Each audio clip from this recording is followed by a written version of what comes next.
નમસ્કાર મિત્રો, વાત કરીશું આજના તાજા સમાચારની। 16 વર્ષથી ઓછી ઉંમરના બાળકો દ્વારા સોશિયલ મીડિયાના ઉપયોગ પર પ્રતિબંધ લગાવવાને લઈને ઓસ્ટ્રેલિયાની સરકારે ખૂબ જ કડક છે।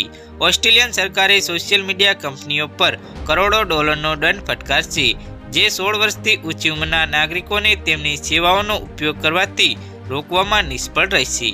હવે સરકારે સંસદમાં એક નવો કાયદો રજૂ કર્યો છે, જે અંતર્ગત જો પ્રતિબંધ હોવા છતાં 16 વર્ષથી ઓછી ઉંમરના બાળકો સોશિયલ મીડિયાનો ઉપયોગ કરતા જોવા મળશે તો સોશિયલ મીડિયા કંપની પર $3 કરોડનો મોટો દંડ ફટકારવામાં આવશે। આ સાથે ઓસ્ટ્રેલિયા એ દેશોમાં સામેલ થઈ ગયું છે જ્યાં બાળકો દ્વારા ફેસબુક, ટિકટોક અને ઇન્સ્ટાગ્રામ વગેરે જેવા સોશિયલ મીડિયાનો ઉપયોગ કરવા પર પ્રતિબંધ મૂકવામાં આવ્યો છે। જો કે હજુ એ સ્પષ્ટ નથી થયું કે ઓસ્ટ્રેલિયામાં સોશિયલ મીડિયા કંપનીઓ કેવી રીતે બાળકોને તેમના પ્લેટફોર્મનો ઉપયોગ કરવા પર પ્રતિબંધ મૂકશે।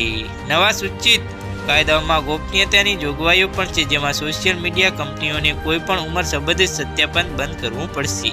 ઓસ્ટ્રેલિયાના કોમ્યુનિકેશન મિનિસ્ટર મિશેલ રોનાલ્ડે ગુરુવારે કહ્યું કે સોશિયલ મીડિયા કંપનીઓ પર ઓસ્ટ્રેલિયનોની સુરક્ષા અને માનસિક સ્વાસ્થ્યની જવાબદારી છે। તો હાલ માટે આટલું જ, મળીશું નવી અપડેટ સાથે। જો તમને અમારા વિડીયો પસંદ આવતા હોય તો વિડીયોને લાઇક કરી, ચેનલને સબસ્ક્રાઇબ કરી બાજુમાં આવેલા બેલ આઇકનને દબાવી દેજો, જેથી તમને આવા નવા સમાચારની અપડેટ મળતી રહે।